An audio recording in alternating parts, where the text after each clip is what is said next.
dia, boa tarde, boa noite, meus irmãos. Alisson Tonassi, mais uma vez para a gente poder falar de Espiritismo, Umbanda e Espiritualidade. Hoje eu vim aqui para a gente falar um pouco desses espíritos que se manifestam nas igrejas evangélicas, espíritos que se dizem Exus, né? E essa conversa partiu de uma questão de como a gente pensar em conversar com o evangélico. Isso eu tive uma conversa esses dias, de conversar com o evangélico para dizer o seguinte: olha, essa manifestação que vocês veem nas igrejas evangélicas não são espíritos de Umbanda. Mas como eles assumem então esse arquétipo? O primeiro passo, como um espírito que assume um arquétipo de Umbanda numa igreja evangélica, nesse culto. A primeira teoria, a gente pensa no seguinte, que um padre, agora eu esqueci o nome do padre, quando ele traduz a Bíblia para a língua iorubana, ele traduz diabo como Exu. Tá? Mas isso não seria a coisa mais importante, porque nós traduzimos, os evangélicos aqui, e até os católicos, essa questão da tradução da Bíblia para diabo é uma coisa muito antiga e que não vem à tona na concepção e no estudo dos evangélicos, né? Nem dos católicos. Mas vamos nos ater aos evangélicos. Então, essa tradução de diabo para Exu, que ocorreu pelo padre africano que traduziu a Bíblia, isso cai por terra porque os evangélicos eles estudam uma tradução da Bíblia que ela é uma tradução oriunda de uma Bíblia católica, onde se tiram alguns livros dali, por exemplo, o livro de Esther, e eles fazem uma tradução ali do protestante, né, por Lutero e aquele pessoal lá, para que eles mostrassem primeiro a tradução do hebraico e do latim para a tradução da língua corrente. Então ali se perde muitas palavras, se trocam muitas palavras. Então, beleza. Nós temos os evangélicos aqui e depois temos um fenômeno desses evangélicos com os cultos da vitória, culto da prosperidade, culto de uma porção de coisa, aonde se introduz algumas questões de mediunidade. Para eles não é mediunidade, para eles ou é uma manifestação do Espírito Santo ou é uma manifestação demoníaca. Manifestação que ali é uma dualidade entre bem e mal, onde o bem se manifesta pela presença do Espírito Santo e o mal se manifesta pela presença de demônios. Tudo bem. Se isso fosse um fato corriqueiro em todos os lugares do mundo, a gente pensaria o seguinte: olha, isso é um fato real, mas vamos pensar como um evangélico. Mas isso não acontece em todos os lugares do mundo. E isso não é um fato corriqueiro em todas as igrejas evangélicas que existem no mundo. Isso ocorre de fato isolado dentro da localidade aqui do Brasil. Ou seja, apenas no nosso país, os demônios são o Exu Caveira, o Tranca-Rua, a Maria Padilha, certo? E engraçado, eu nunca vi se manifestar Exu do Lodo. Porque só se manifesta os Exus mais consagrados, vamos colocar assim. É Caveira, Maria Padilha, Tranca-Rua das Almas, Tiriri, Zé Pilintra, Maria Mulambo, só os consagrados. Esses Exus mais que não tem muito Exu, nunca vi manifestar Exu Morcego, Exu Formiga, Exu não sei o que, sei lá. Então não se manifesta. Então a gente pensa no seguinte: o evangélico, como ele entende que é o Exu? Ele entende que o Exu é o demônio, certo? Mas o demônio que eles acreditam que o demônio é um anjo decaído, ou seja, os demônios que vieram de Lúcifer é o anjo que era de luz e caiu para as regiões infernais, ou as regiões materiais. E ele veio trazendo uma horda de anjos com ele que se transformaram em demônios, certo? Isso ocorreu muito antes de Deus criar as civilizações. Se um ser desse foi criado antes de qualquer civilização, por que ele vai assumir um arquétipo de um Exu que de uma religião criada há 115 anos? Por que ele faria isso? Se ele é algo anterior à civilização, não seria mais lógico que um espírito demoníaco se manifestasse com uma pompa muito maior do que uma Maria Mulambo? Do que uma Maria Padilha? De um Exu tranca-rua? Por que ele pode trancar a rua se o espírito pode trancar o universo? Ele ia falar assim, não, eu sou Exu, tranca o universo, eu tranco todas as coisas, eu tranco a terra, eu tranco a tua igreja, eu tranco tudo. Então eles deveriam se manifestar com muito mais pompa.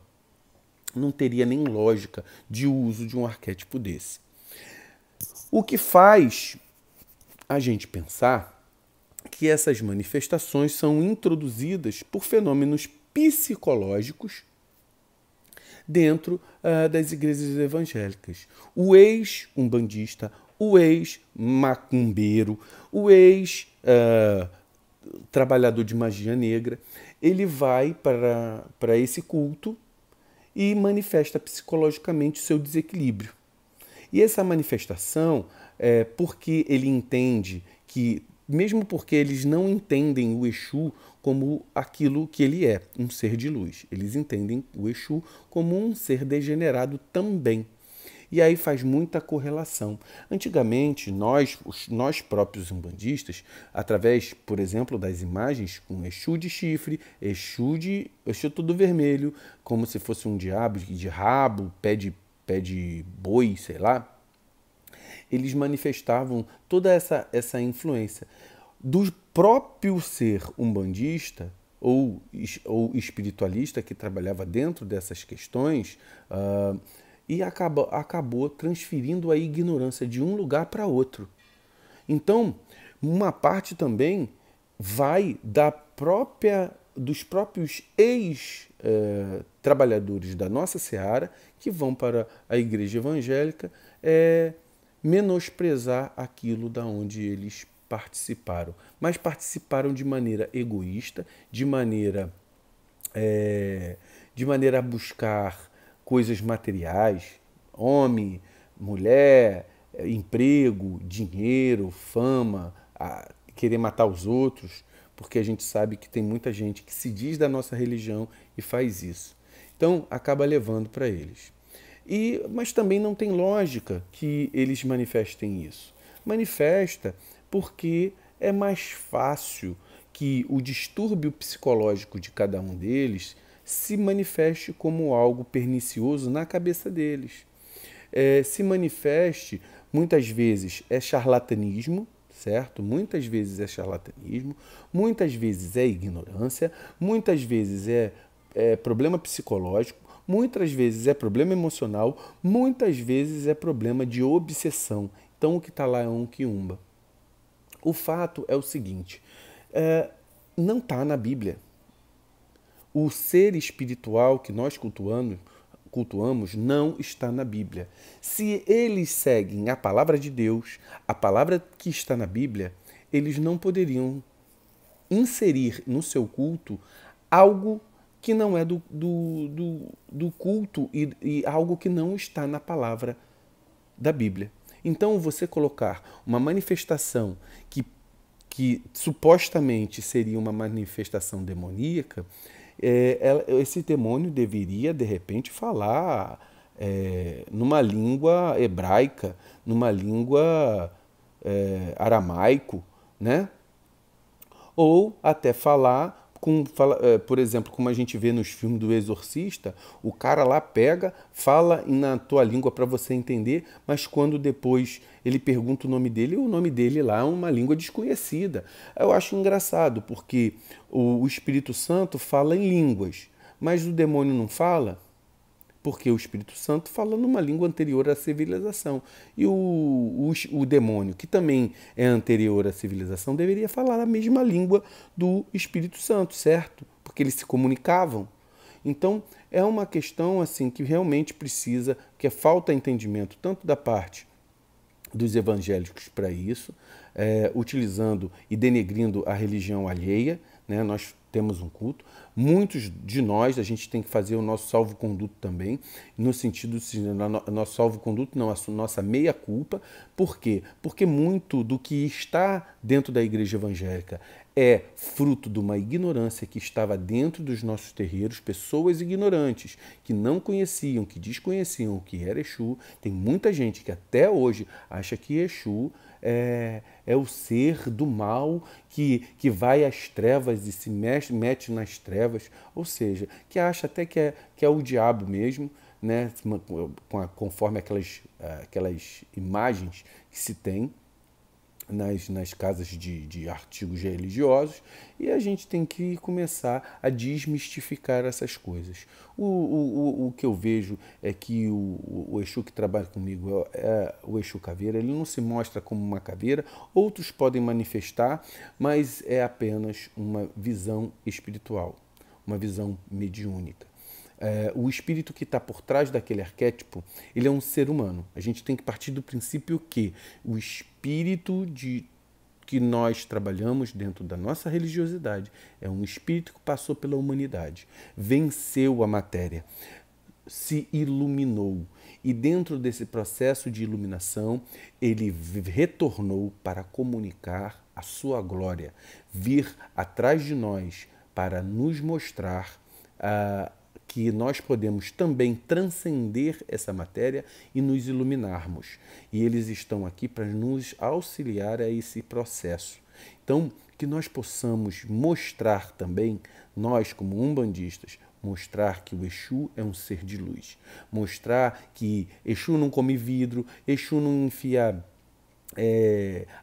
adaga, faca na pele, que não precisa pisar em carvão, que nós trabalhamos dentro de uma lei divina, ou seja, que trabalhamos dentro da lei de Deus, que Exu fala de Deus, que Exu fala da luz, mas que conhece a miséria humana. E é por isso que ele vem, não só o Exu, mas todos os nossos arquétipos de Umbanda. Conhece a miséria humana e por se compadecer, por tanto amor ter no seu coração e se compadecer conosco, ele retorna para nos ensinar o caminho à luz. É isso que a gente tem que começar a entender. Nós, como religiosos, temos que exigir o respeito para os nossos irmãos evangélicos, também não trazendo para eles como violência. Nós não temos que discutir, nós temos que entender e explicar por que o espírito de Umbanda não tem que estar nos cultos evangélicos. Não deveria estar, porque o culto deles é o culto deles e o nosso é o nosso. Nós cultuamos o nosso sagrado, ele cultua o sagrado deles e está tudo bem. Eles sigam a Bíblia, não saiam para os nossos pensamentos, as nossas diretrizes da nossa religião.